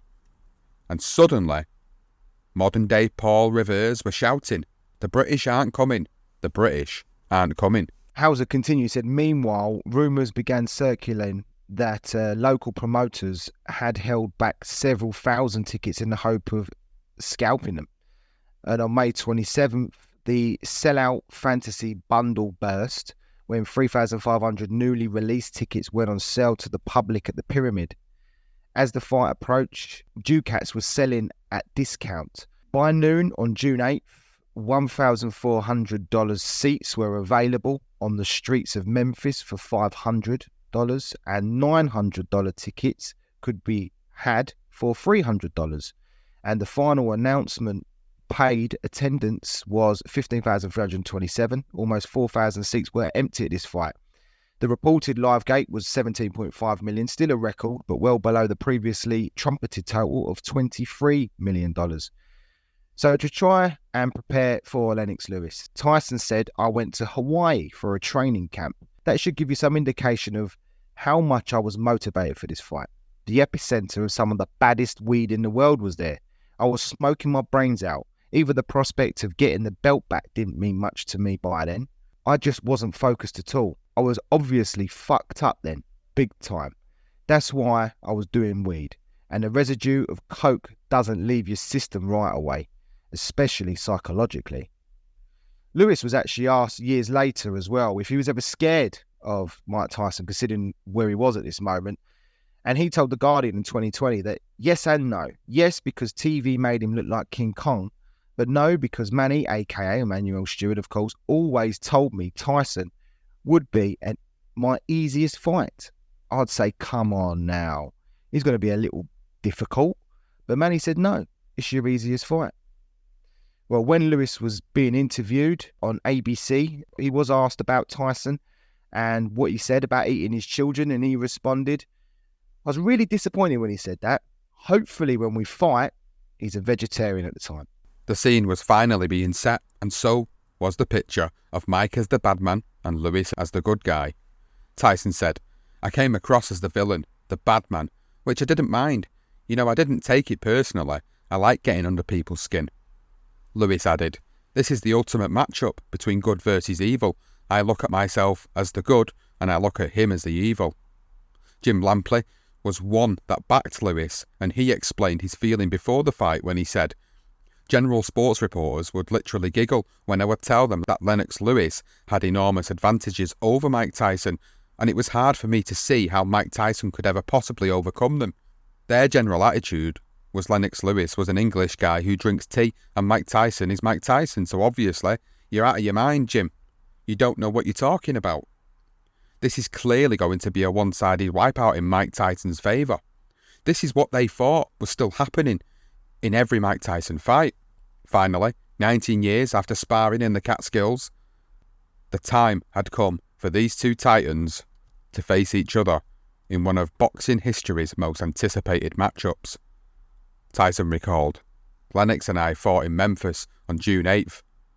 Wherever that rage had come from, by then, it was gone, even despite the fact that on the day of the fight, Monica served me with more divorce papers. Besides getting served, I was being sued up the arse by everybody. I had my little baby boy there with me because his mother had flipped on me, so I was taking care of him. I was a mess, but still, my dressing room before the fight had a party atmosphere. So Mike explained it was packed with people. I'd never kissed babies or laughed or posed for pictures before a fight when Cus was around, but that was what I was doing that night. Shelley had gotten rid of Crocodile and Tommy Brooks, and they had brought in a new trainer, a guy called Ronnie Shields. Crocodile came to the fight and stopped in to see me before it began. I grabbed him tight and hugged him. Croc, I'm so tired, I said. I'm so tired. So that was the mentality of Mike Tyson going into the fight, which is what we're going to move into now. We have seen them. We have heard them. He can't stop me. Fuck him. Definitely not scared of Mike Tyson. I'm the best there is. I want your heart. I want to eat your children. Praise be to Allah. The fight is on. It is on for Mike Tyson. 16 years ago, Mike Tyson became the youngest heavyweight champion ever. He was destined to be one of the greatest of his era. But a fight with the Buster stopped the historic path once laid before him. What an uppercut by Douglas, and down goes Tyson. It's over. Mike Tyson has been knocked out. Since then, his early career accolades have turned into late career fiascos. Tonight, Tyson will try to redefine his prize-fighting status. Can this be the night of his boxing redemption? The fight is on. For Lennox Lewis, the champion who has proven his ability in the ring. But Lewis himself has also seen his path to the top take a turn for the worse. Most recently between a rock and a mat place. However, he always answered his critics by avenging his losses. It's over. Lennox Lewis got revenge. The question of his greatness has always come down to his opponents. And tonight, Lennox Lewis faces what he considers the last man standing in his era. Mike Tyson, you could say this is the last misfit in my era. Can Lewis finally gain the respect that he truly deserves as the heavyweight champion of the world? Can he once and for all silence his detractors by defeating another notable opponent? Tonight, it is on. Lennox, I'm coming for you. You want it? Come and get it. No more talking. No more waiting. Lewis versus Tyson. So the fight was promoted by Main Events and it had finally arrived. Before the fighters actually entered the ring, a dozen yellow-shirted security guards formed a barrier from corner to corner to keep the two fighters apart, either as an act of theatre to spice it up or because they generally feared what might actually happen. You remember it, guys? Great moment, really. Not a great moment, but was a big moment in boxing. The fighters received their instructions in the dressing rooms from referee Eddie Cotton and didn't meet in the centre of the ring to touch gloves. Another poignant moment in this fight. So let's move into the fight. And from rounds 1 and 2, I'm going to cover, and then Sean's going to jump onto the next few. So in the first round, Tyson launches in with a left hand jab while Lewis tries to use a heavy jab.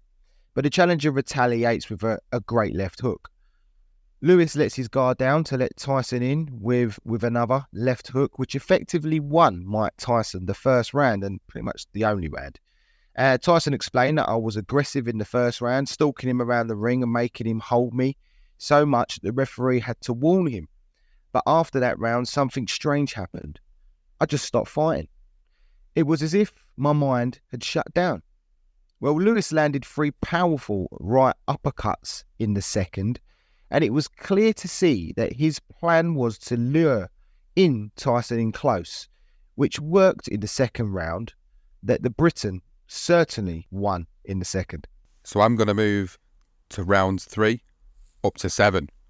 Now Tyson attempted to come in close and land a punch, but Lewis fended him off with a number of jabs in the third.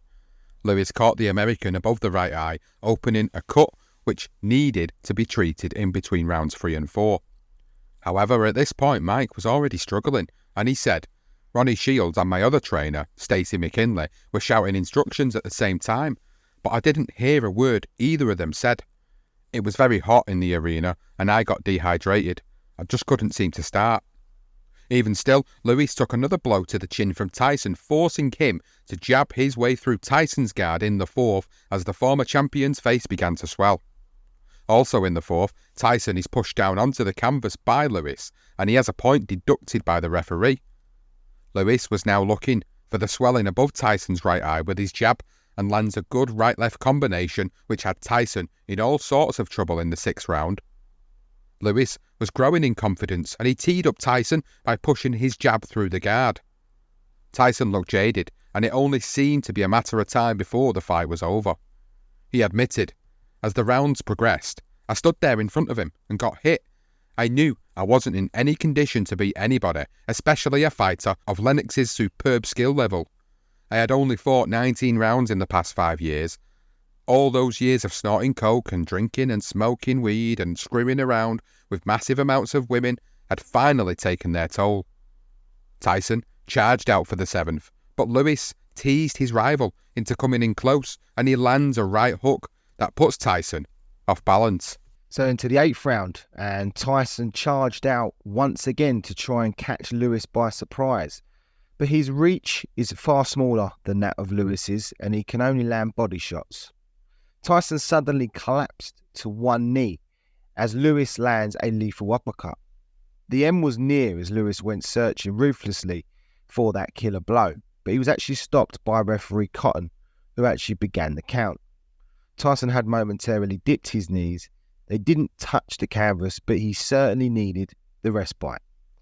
So to finish off the fight, we're going to use Bill Pennington of the New York Times, who wrote this. So as the 8th round drew to a close, Tyson, who had been staggered by a series of uppercuts, dropped to the canvas with a crushing roundhouse right hand to the chin. There were 35 seconds remaining in the round, and Tyson made little attempt to rise before he was counted out by referee Eddie Cotton. Tyson's right hand covered his face, and as the count reached 10, making Lewis's knockout official, Tyson put his right hand to his side to reveal a face smeared with his own blood. It was a domination, as Lennox Lewis punished Mike Tyson at the Pyramid, opening cuts over both eyes and bloodying Tyson's nose. This long-anticipated bout, years in the making, turned out to be a mismatch, and pretty accurate because that's what it was. Mike explains what happened in his own perfect way. He said, "I had spent years in therapy with different psychiatrists, and the whole purpose of my therapy was to curb my appetites, including my appetite for destruction, the one that had made me Iron Mike. Iron Mike had brought me too much pain, too many lawsuits, too much hate from the public, the stigma that I was a rapist, that I was public enemy number one. Each punch I took from Lewis in the later rounds chipped away at that pose, that persona." Mike continued and he said, "And I was a willing participant in its destruction. It went 8 rounds and I got tagged with a solid right hand and I went down. I was bleeding from cuts over both of my eyes and from my nose. The ref counted me out." Well, Jim Gray interviewed both fighters at the same time, and during the interview, Emmanuel Stewart interrupted Jim Gray and he said, "I'm still one of Mike's biggest fans. He's given me so many thrills, going back to Roderick Moore. You've given all of us a lot of excitement. He's the most exciting heavyweight in the last 50 years. Jim Gray asked, "How sorry are you guys that this fight didn't occur many years ago when you, Mike, were at your best and you, Lennox, weren't quite as old either?" Lennox was starting to answer, and as he was doing so, Mike actually wiped some of the blood off his cheek. Lennox said, "This is my defining fight, the one the world wanted to see. This guy bit me. He was going to get some discipline." After the fight, he apologised to me and said I was a masterful boxer and admired and respected me. Mike at the age of 19 ruled the world, but like a fine wine, I came along later on and I'm the ruling man. Well, Tyson embraced Lewis after the fight and he kissed his mother in the ring before saying, "I am happy for him. I am thankful for the chance. He knows I love him and I hope he gives me the chance to fight him one more time." Jim Gray asked again, "Mike, are you sorry that this fight didn't take place years ago?" The former undisputed champion replied, "It wasn't meant to be. I've known Lennox since he was 16. I have mad respect for him. Everything I said was to promote the fight. He knows that I love him and his mother. And if he thinks that I don't love and respect him, then he's crazy." So Jim Gray did ask the question as well. He said, "So you're saying that a lot of the behaviour was just to sell tickets and that doesn't represent your true feelings?" And Mike responded, "He knows who I am and he knows that I'm not disrespectful. I respect this man as a brother. He's a magnificent, prolific fighter." Tyson later explained in his book that the little gesture of me wiping the blood off of Lennox's cheek was seized by all the boxing writers, and they thought that I had been heroic in my defeat. And for the first time, a lot of them seemed to see the human behind my facade. And he said, well, almost anyway. So rounding off this whole tale, some of the fight details are here, and Lewis was ahead 69 and 64 on all 3 of the judges' cards. And then he did say that a rematch was a possibility, but only if the public demanded it. But as we know, it wasn't to be. But the fight itself was the highest grossing event in pay-per-view history, generating $106.9 million from 1.95 million buyers in the USA. It was surpassed by Oscar De La Hoya and Floyd Mayweather Jr. in 2007. But it does remain, however, the highest grossing heavyweight pay-per-view event in boxing history. So Lewis's knockout of Tyson was named the 2002 Knockout of the Year by The Ring, and the press conference scuff won the Ring Magazine Event of the Year. So there was no lingering bad blood between Tyson and Lewis, and the pair are now good friends.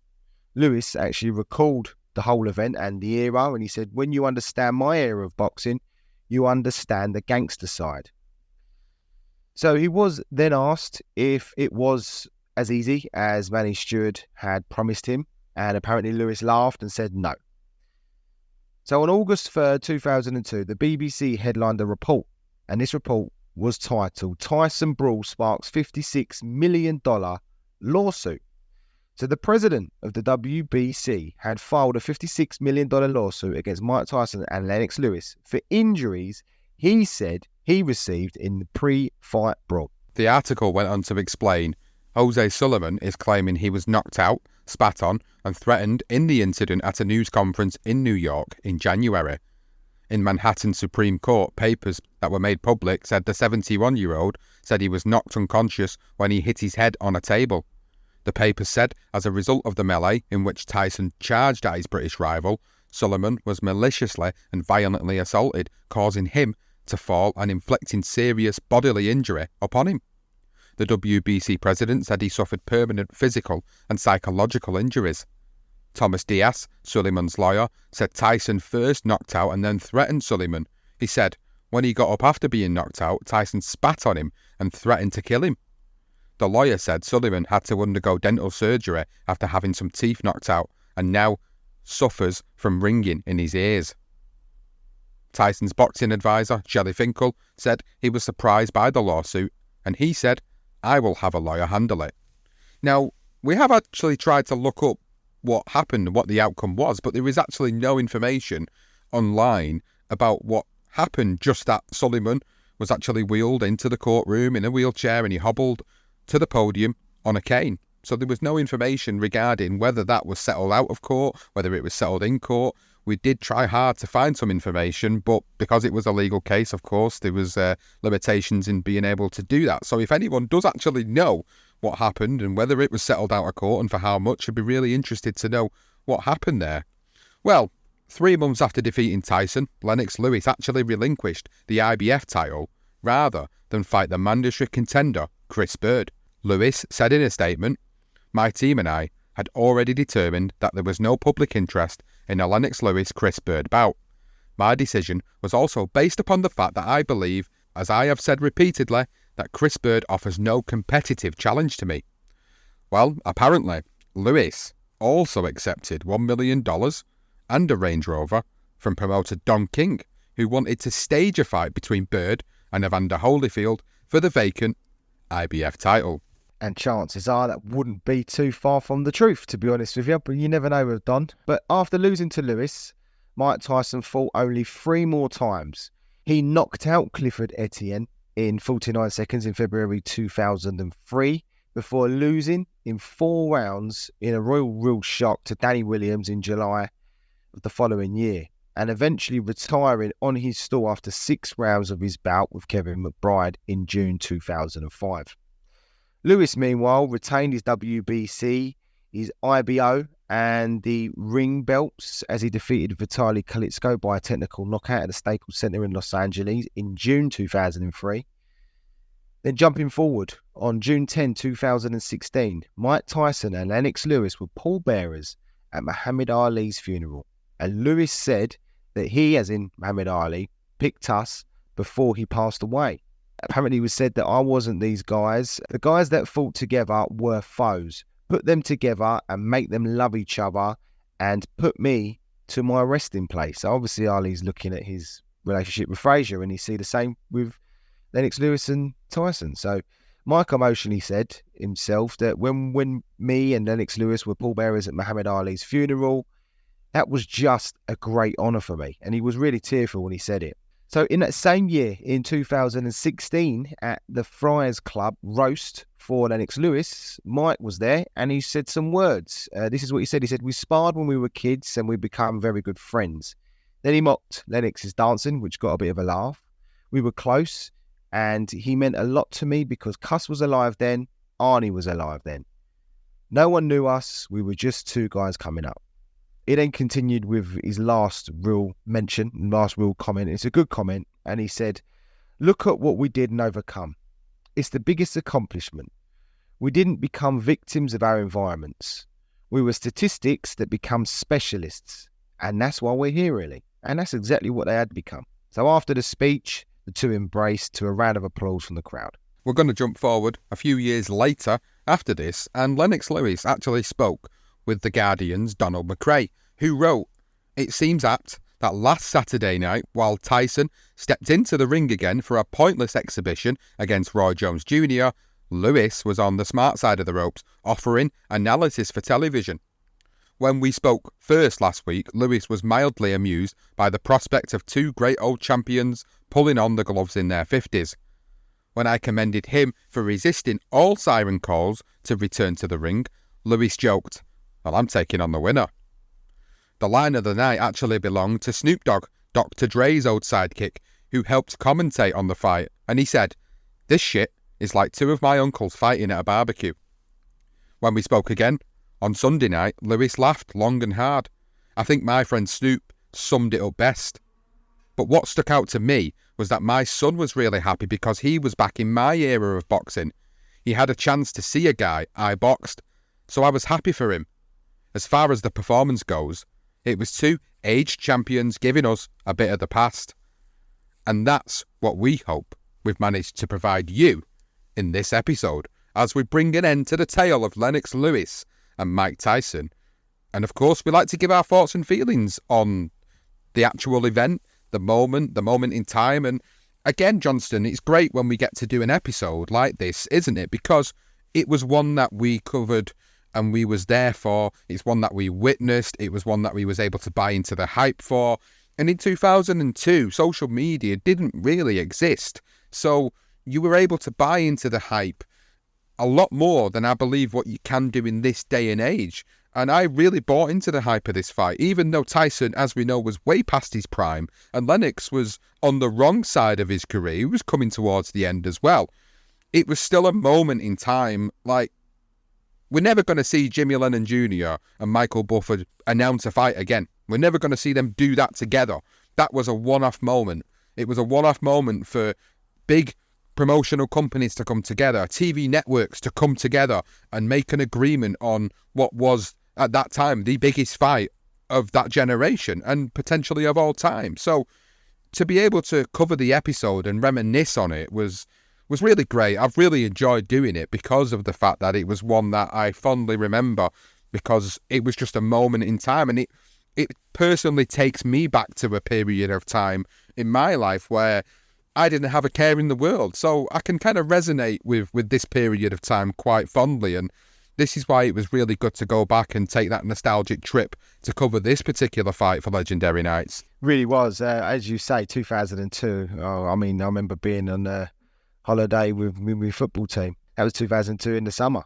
You know, I remember the World Cup, and I remember this fight. This was a huge moment. I remember having debates with people, and the fact was just having Mike Tyson, when you go through his career leading up to this fight, you know, it was quite clear that he had never had any chance in hell of doing anything against Lennox Lewis, who was probably right at the tip of it, and he walked away when he was at the top as well. He didn't wait around.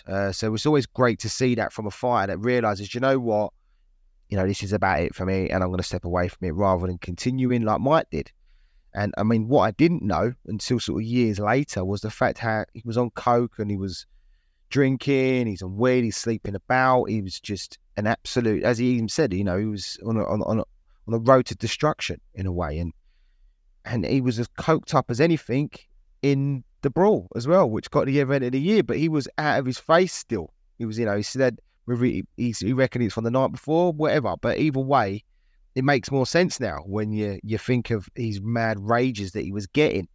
You understood it, and probably why, you know, he tried to smoke the weed, and why he's ended up having sort of being a weed smoker now, and he's got his own, isn't he? He's his own sort of cannabis farm or whatever, and it's sort of mellowing him out. He's obviously got better with age, but yeah, just how anyone ever gave Mike Tyson a chance is beyond me. I always just thought that there were glimpses of Tyson of old, but I still wasn't sure. The lead up to the, you know, the fights before it, you could tell he was off the rails. He just wasn't quite the same Mike, whereas Lewis was, well, they got knocked out by Hassim Rockman. He come back strong and well. So, yeah, I think the one thing I will say is there was a lot of debate about whether Tyson was going to actually do anything against Lewis, and how Mike sort of, for some people, it was a foregone conclusion that he's going to be the guy to beat Lewis. So, you know, normally we were just the Brits that show up. You know, we like drinking tea, and the Americans always knock us out. And unfortunately for Top Mike that night, it wasn't to be. But yeah, just the whole hype around it. It's great to go through it again. That rant, Sean, my goodness me, we was just falling apart. We was in bits, weren't we? It's not funny. We're not condoning it and some of the language that he says. But when you have to try and read out those words, as those that have read his book, you know, you can't help but find yourself laugh sort of at what he's saying. It's not what he's saying, it's sort of how you're reading it. But yeah, a lot of great moments, great stories, you know, the fact they sparred early doors. So I hope we've brought the whole thing, and now it's all come round to like a big circle, and they're good pals like they were when they were kids. Yeah, I just hope we could bring a bit of the past to you now, and I hope you enjoyed it. Yeah, it's great when you're around for these fights, Sean, because you just remember all the hype and everything, and the fight itself, and it was a bit of a mismatch and quite slightly disappointed. But either way, it's one we'll never forget. Absolutely, one we will never forget, and we hope that you have enjoyed this episode. Please, if you have, let us know. If you are on Spotify listening to this episode, there's always a question underneath the episode which says, what do you think about the episode? Let us know your thoughts and feelings on the episode, if you've enjoyed the delivery and presentation of it, or if you've just enjoyed reliving it the way we have. Please do drop a comment below on Spotify. If you watched this / listened on YouTube, also use the comment section to leave your comments on the show, the episode, everything that I've just said there about Spotify. Please do the same on YouTube. It is really appreciated when you guys do that. If you are on Apple, please leave us a rating. 5 stars would be amazing, and leave us a review to let people know what this show is all about and how good the show is, and everything that we do to put the show together. Please leave us a rating and review if you are also on Apple. If you're on any available podcasting app out there that does have a rating system, please use the rating system to rate the show and the episodes individually. It really, really does help us. And thank you to everybody that already does that. If you haven't already followed us on social media, you can do so by checking us out at BTR Boxing Podcast Network on all available podcast and social media platforms. Legendary Nights Podcast does have its own individual Twitter page, so please find us on there at Legend Night Pod, where all the promotional stuff goes up, where all the episode will get posted on there, but it will also get posted across the BTR Boxing Podcast Network as well. But please do make sure you give us a follow, give us a retweet, a like and a share on social media. All of this truly, truly helps us. I'm going to say thank you to the patrons of the podcast. Thank you so much to you guys for subscribing to us on patreon.com. You have had early access to this episode, an ad-free version of this episode, and we really appreciate you for supporting us during our journey as podcasters. If you are not a patron and you are interested, or at least want to have a look at what we do over at patreon.com, please go and check it out. Patreon.com/BTR Boxing Podcast. And on there, as we've said, we can give you early access to series-based content. Every episode that goes up on there is ad-free. All the weekly shows are ad-free on there. You can subscribe. You can pick the necessary tier that you can afford to support us with. And whichever tier you pick, we'll all treat you the same, because we absolutely appreciate every one of you for supporting the show, supporting the network as a whole. But that is it for this episode. Thank you so much for listening to the tale of Lennox Lewis and Mike Tyson on the Legendary Nights podcast.